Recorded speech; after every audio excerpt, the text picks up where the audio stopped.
Alright guys, we're out here at the job. Got a message this morning that the bricks had arrived. We've got bricks and sand on site. However, there's no roof tiles on yet, no roof tiles delivered. So I think we're going to make a start before the roofers and hopefully get it finished before they even come. I think they're scheduled for next week now, being pushed back. So we're out here in Tarneet.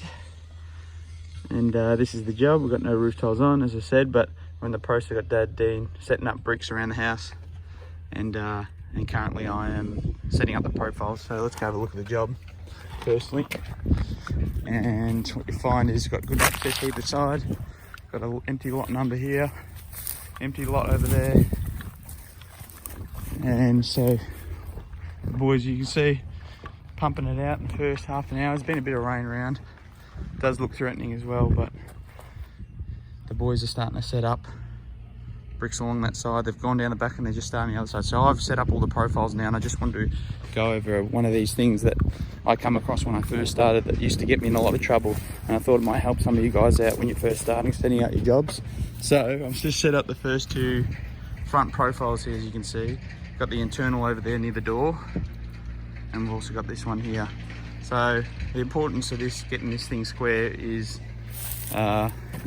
essential. So what we've got is a LVL over the top that isn't flush with the studs. So it depends job to job and company to company, they do it all different. So this one's 30mm LVLs on the inside of this stud. The idea of what we want to try and do with our brickwork is we have to finish 10mm on the inside of this LVL, meaning on this side here, right? And the reason is for that is because when they put their plaster sheeting on, it's going to run flush, 10mm plasterboard running flush into the brickwork and have a nice finish. So in order to do that, the idea of trying to get this thing square is trying to work out what distance you got to come off the LVL in order to get your 230 brick return, finishing 10mm past that LVL on the inside. So I'll get up on the ladder now and show you what we've got. Right, so on this side, which is the easier side to work out than the internal corner, if we get our tape out, switch hands. If we get our tape out, what you can see is if I come out, in this case 170 off the LVL, what you'll find is when we have a 230 brick return, okay, when we have our 230 brick return, you'll see we're finishing 10mm past here, which is exactly what we want to be, to have that plaster finishing flush up against the edge of this. All right, so now we've worked out we've got to be 170 off this 60mm, which is 230 less 60 for the LVL width. Okay, you see there, we've got to do the same, make sure that it's worked out square on this internal corner. Now it's not always going to happen that way, and I'll show you why. Unfortunately on this side we can't come off the LVL, and that's because it's been packed out with a 30mm packer, a 30mm stud. So I'll zoom in there so you can see that. So we can't come off that LVL. We've got to go into the internal corner, run a string line and account for that 30mm extra there.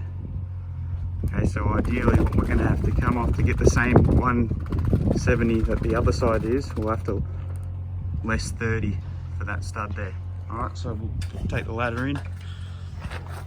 Obviously, if you're good with your maths, we've got 170 less 30, which will give us what we've got, the measurement we're going to get that square.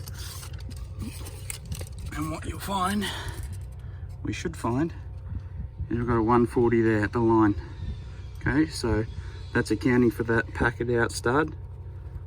170 less 30 for the stud, 140. So now we should have, it's always good to check, double check now, run a string line, the best way to do it. And then make sure that you're square off each point of stud. So I usually just measure once. I'll get this out of the way, measure once here at the end. Somewhere, measure in the middle, just measure at the end, just to make sure we're running square. So let's find out now what we are with that stud. Okay. Alright, so yeah, we got 170 there. You can see 170. Head down the other end. I'll check in the middle. There could be deviations in the bowing of the LVL as well, but we've got 170 there. Mr. Shakes, got the shakes on. And then check the edge as well. Set my ladder up. Just double checking, I know we did that already. As you can see there, 170 as well. Alright, and that means we can add 170 plus 60 for this. We'll have our 230 brick. Just finishing outside of that. So it was very important. That got me in heaps of trouble when I was first starting. I know if you want to find a good way to get your piers pulled down and having to redo them, that's what I found got me in a lot of trouble. So just double checking, triple checking, making sure you run a string line. Get that thing as square as you can. Get your brickwork running square to the beam, square to the house.